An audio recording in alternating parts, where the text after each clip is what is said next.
Today we're breaking down the English Setter. Is this the breed for you? Are you thinking about getting one? We're going to be breaking down everything regarding this breed, from their history, temperament, personality types, training needs, health considerations, and more. So stick around and let's get into it. English Setters are one of the oldest gun dog breeds, developed in England over 400 years ago, specifically for bird hunting. They were bred to range far and wide across fields, locate where the birds were, and then set, which means to crouch or point. That tells the owners where the birds were for the hunt. Today, English Setters are typically split into two types. Type 1 for show, Type 2 for field work. The field work lines are typically going to be more independent, have higher stamina, and more endurance, while the show lines typically are a little bit calmer and they have thicker coats. So let's talk about the English Setter's temperament. They are typically gentle and affectionate dogs that do very well in a family home. They're typically great with kids and other dogs as well. English Setters can be known to be what's called Velcro dogs. This means they love being with you, and that makes them a great companion, but it can also mean if you're not doing your training carefully, they could be prone to some separation anxiety. So make sure you understand how to apply healthy separation into your relationship with your English Setter. Are English Setters easy to train? Yes and no. They are eager to please and they do like being with you, but they're also independent hunters, which means they can test your boundaries and push back a little bit against you if you're trying to set some expectations with them. So understand a great training progression that's going to help promote good behavior in your English Setter in a way that they understand and can adhere to. Now let's talk about English Setter size and appearance. Typically males will weigh in somewhere between 65 and 80 pounds, and females will be a little bit smaller, somewhere around 55 pounds on average. They are medium to large dogs with a tall, athletic build and typically are leaner, not bulky. The English Setter's coat is one of their most distinctive features. They have long, silky, flat fur with feathering on the belly, chest, legs, and tail. This means you'll have to brush them out regularly to ensure there's no matting in these areas.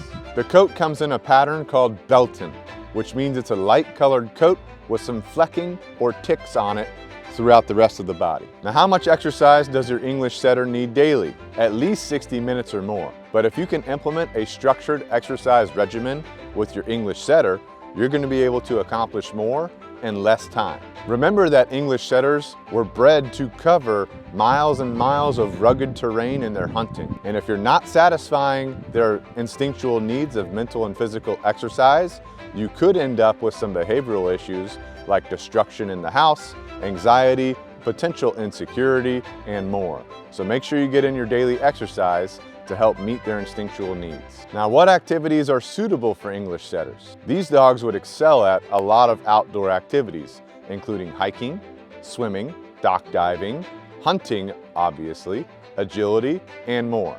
So try to find something that you and your dog find enjoyable together. Here's one major consideration for you as well. Understand that English Setters typically have a very high prey drive, which means they're prone to chase other animals like squirrels, rabbits, mice, cats, etc. You need to have a solid recall with your English Setter before you ever take them off leash. I would go through other commands, but I'll refer you to our dog training basics video.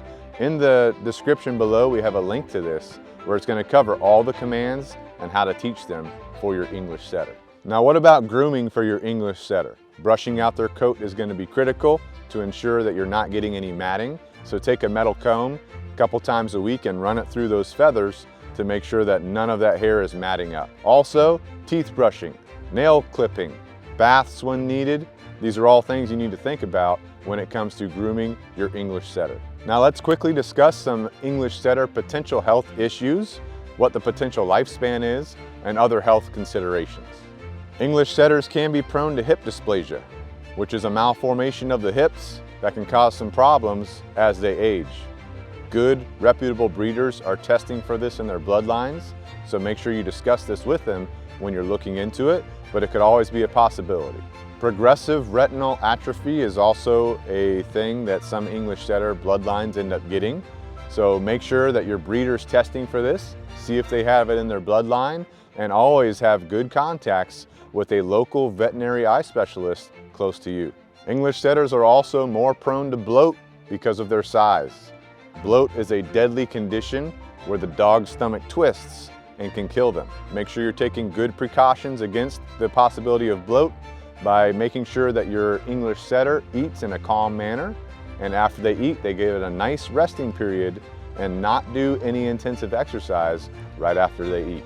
So what are the potential costs of English setter ownership? Well, first of all, you've got your purchase price if you're going with a breeder, or if you're able to get one through a rescue, there's a little bit of a price difference there.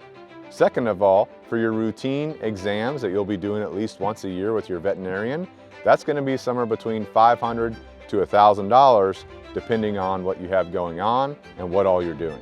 For grooming, food, health care, supplements, other things you might need, this will all come to be about $1,500 to $2,500 a year for your English setter, maybe changing depending on how old they are and how big they are.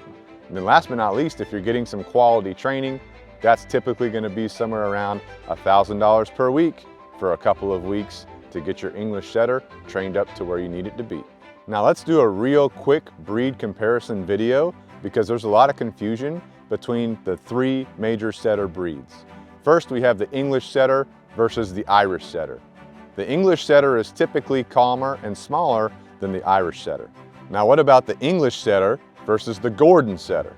The English setter is typically smaller and has a lighter build than the Gordon setter. The Gordon setter is a little bit bigger, can be more protective, and is harder to locate than an English setter is. All three of the setter breeds are high energy dogs that are going to require a lot of exercise and training, specifically due to their hunting background.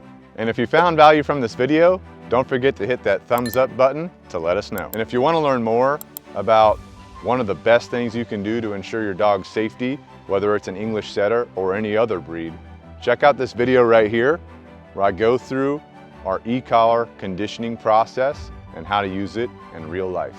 See you there.